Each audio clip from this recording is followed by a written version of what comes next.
1.5 months into being a new graduate nurse. I still live with my parents. I still cannot schedule my NCLEX. Thank you, Baron, for that. I have been rejected by 1 job application and 2 more still in review by the hiring managers, but it's been 3 weeks. My school still hasn't sent me my diploma, so it's not looking so hot. But you know what I have gained? I gained some mass knee right here, right there.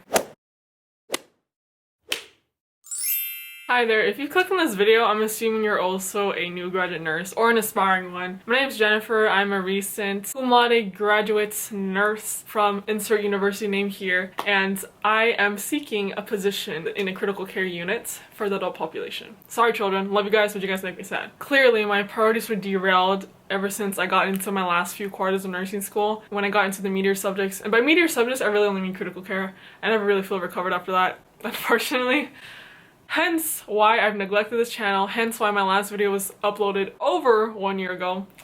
Amazing. Hi to my 5 subscribers if you're still here. I'm here to share with you guys 5 tips, just 5 tips on ways you can get ahead of the job application period to make yourself the best possible new graduate applicant. I'm kind of saying this prematurely because I've yet to land a job, but still, these are all things that you can all work on. Even if you haven't graduated yet, these are things that you should really think ahead of to prepare yourself to be the best possible applicant yet. The first tip I have for you is to get your certifications. Obviously, you should already have your BLS, but now is the time to get all those extra certifications you've been thinking of. ACLS, PALS, NRP, so on and so forth. This is the time to be making your resume more meatier, adding these spicy little certifications that are obviously useful for your own personal growth and for saving lives, but also to help you stand out amidst a bunch of applicants. So I would suggest getting ACLS after you're finished with critical care. That way you have the knowledge with you to complete it. PALS is great, especially if you want to work with children. Obviously, it's also good if you want to work ER. You may need to work with children and adults in the ER. NRP, that's for neonates if you really want to work in a NICU or L&D, anywhere where there's babies. You should definitely get that on your resume. And I know there's people who say that you shouldn't get additional certifications on what is required of the application, which is usually just your BLS, but if it comes down to between you and some other applicant and you have all those certifications already, you just may be the one to get that job. So it's better to get it ahead of time now while you can. So definitely save up for it because these classes are expensive. It's like almost $200 for a class. There's also a lot of different certifications that you can get free online. I'll link them down below. And one of them is the NIHSS scale. I found one that's free online and I got a certification through it, and the videos are just kind of old. The material is still there. I don't know, some hospitals may require you to get it through American Heart Association, so you just have to check with that. I also got a certification in culturally competent care, which is very much relevant to the current times, and not even just the current times, just in general. It is necessary to be culturally competent to make sure you provide patients the most specific and optimal care possible. I actually found this certification through a TikTok nurse lady. I'll link her website below where she links it and stuff. That is step 1, get your certification. Step 2 is pretty obvious, work on your resume. I would recommend showing your resume to a manager of some sort. If you are working, which I hope most of you do have some kind of job in the healthcare field, then please just show your manager your resume. That's what I did, and let me tell you, she was hella honest. She may have not said it was trash, but I know she thought it was trash, and she gave me a new format so that I could make it to a better resume that managers want to see for a new graduate nurse specifically. The difference between a new graduate nurse resume versus someone who has already been working is, for us, we have to include a section that includes all of our clinical hours. You need to start looking up how many hours you've completed and what area or what hospital you've completed those hours in all of your clinicals throughout nursing school. So for med surg, for L&D, for pediatrics, critical care, everything. You just want to make a list of it, keep track of it, all the hours you completed in those classes for clinicals, as well as the locations, the hospitals that you did those hours. And that's the section you want to include in your resume. You also want to include where you had your senior clinicalship, senior preceptorship, or senior practicum, whatever you call it in your school.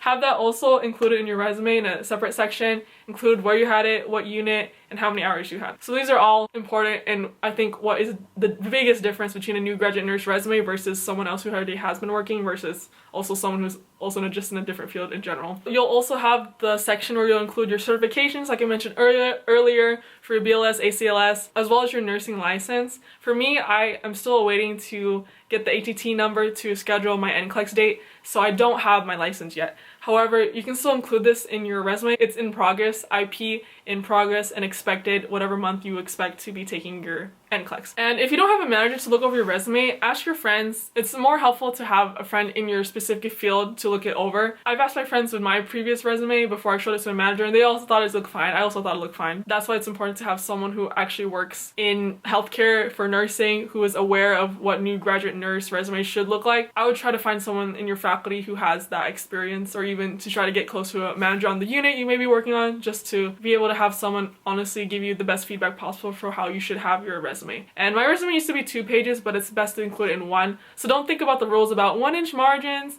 Font needs to be at least 10.5 or whatever. You can throw it out the window. You just want to make sure your information is included in 1 page as best as possible. I mean, obviously don't completely throw it out the window. Still make it reasonably sized so you can read it legibly and your resume doesn't look too cramped, but 1 page is ideal and you should make that happen. And you can include everything in 1 page. I've made it happen. If you want me to make a video on how to make a grades new graduate nurse resume, let me know. I probably won't post that until I am secured with a job, because I don't want to post something that didn't necessarily land me a job.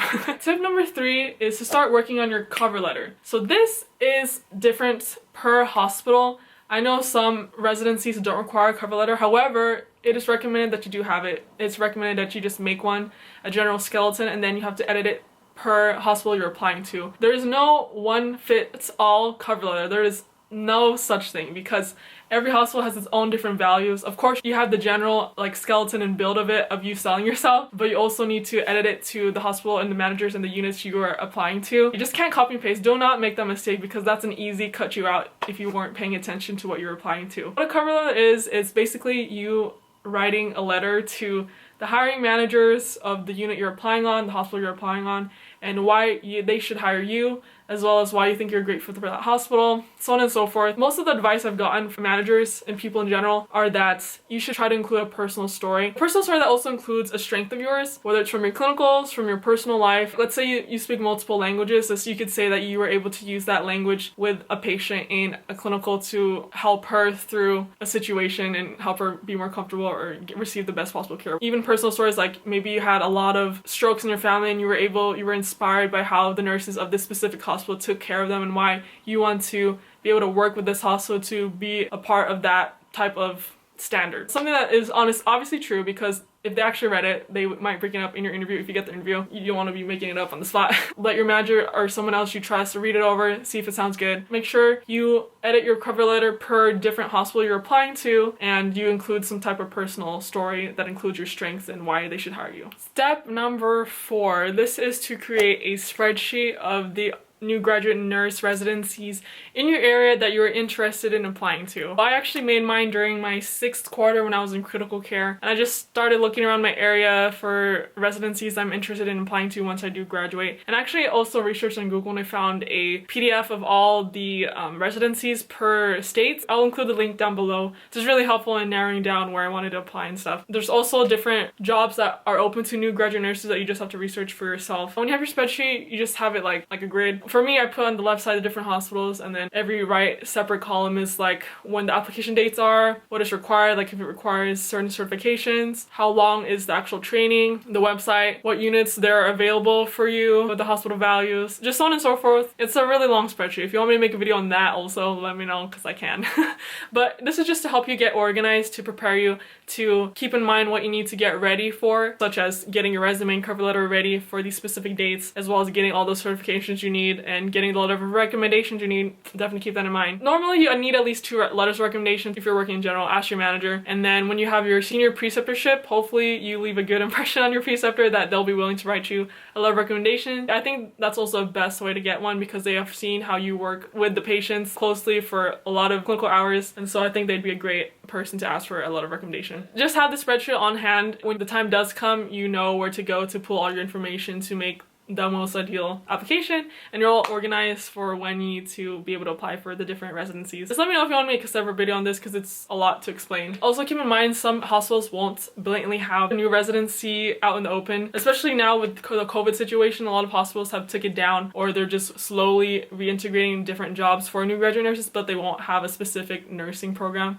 or it's not what it was listed. So yeah, just have to contact the hospitals themselves, whoever's in charge of it, email them, try to call. Sometimes you just have to search on the job website. A lot of jobs for new graduate nurses are listed as clinical nurse 1 and it doesn't say new graduate nurse, so you just have to keep that in mind for different hospitals. UCLA also postponed their new graduate residencies. Everything is different. You just have to do your research, and this is why it's helpful to have that spreadsheet so you can keep updating it. The fifth and last tip I have for you guys is to practice interview questions. This is important, especially if you're the type of person who needs to be prepared before going into the interview. Obviously, you don't want to sound like a robot and have things just spitting out of you like you're a tape recorder, but you do want to have in mind some clinical experiences you've had throughout nursing school, throughout your job, throughout your practicum, ready to pull from, so that in case you are asked a question regarding a real live event, you have something to pull from and to say right away, and you're not scrambling to pull something out of your bottom. There's a lot of great YouTube videos with different examples of interview questions, so I would just go through them. They also have examples on how you can answer. You should also ask people in your nursing school, whether you have a Facebook page or just people you know of,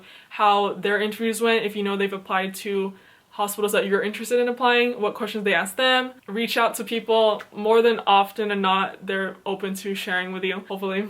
At least with me in my area and the people from my school, they have been willing and open to sharing. Once you have built up kind of a little bit of your own confidence in answering interview questions and having real life experiences ready to go to share, then ask a manager or someone you trust within the nursing school you go to, or just someone to practice interview questions with. It's easy to be confident on your own answering these questions, but to be in a real life situation with someone will make it feel much more real and even prepare you even more. Like I said, I recommend someone within the healthcare field, like a manager or a clinical instructor or a professor, someone you trust. But if you can't get those people, I know me personally, I never really got close to any of my professors. I just don't really do that. Kind of regret that, but you know, you do you, girl. I did me, so it's fine. If you don't have that, that's fine. Ask your friends. Just someone, just another live person to give you honest feedback and make you feel like you're really in a live interview working with someone. The light is going down, so I'm gonna end this video here. But before I do, I'm going to include a 6th tip, if you stayed all the way to the end, to start creating a portfolio. So I am still in the process of making mine. First of all, what you're gonna need is a report cover. I would recommend something with 3 prongs, especially if you have a lot of pages to put in, so that way it's stronger. And plus you wanna keep it a little cheap. You don't wanna spend too much money, because sure, you might bring it to an interviewer, but then they may not hire you, so you don't wanna be spending too much money on these people if they ain't gonna be giving you a job.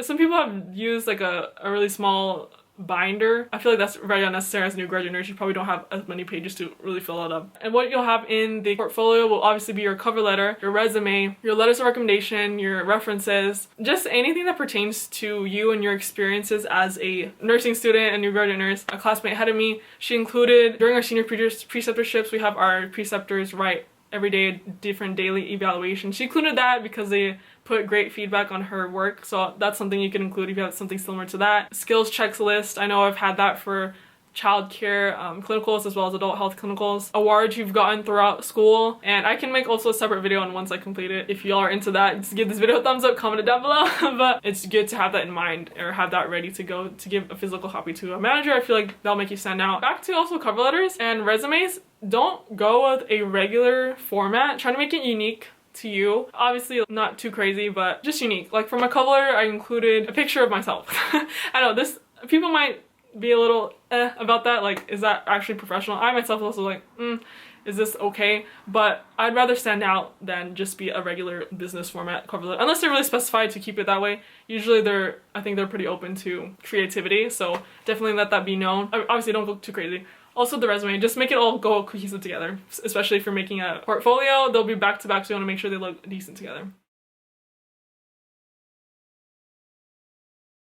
That was the whole video. I hope you enjoyed. If you want to see more nursing content by me, I may be filming more videos if I, you know, keep it together. Yeah, I could continue to share how my journey is as a new graduate nurse, still searching for jobs. I know this is a weird time for me, for a lot of people, especially with COVID, especially with the politics, especially with humanity in general. I hope all is well with you.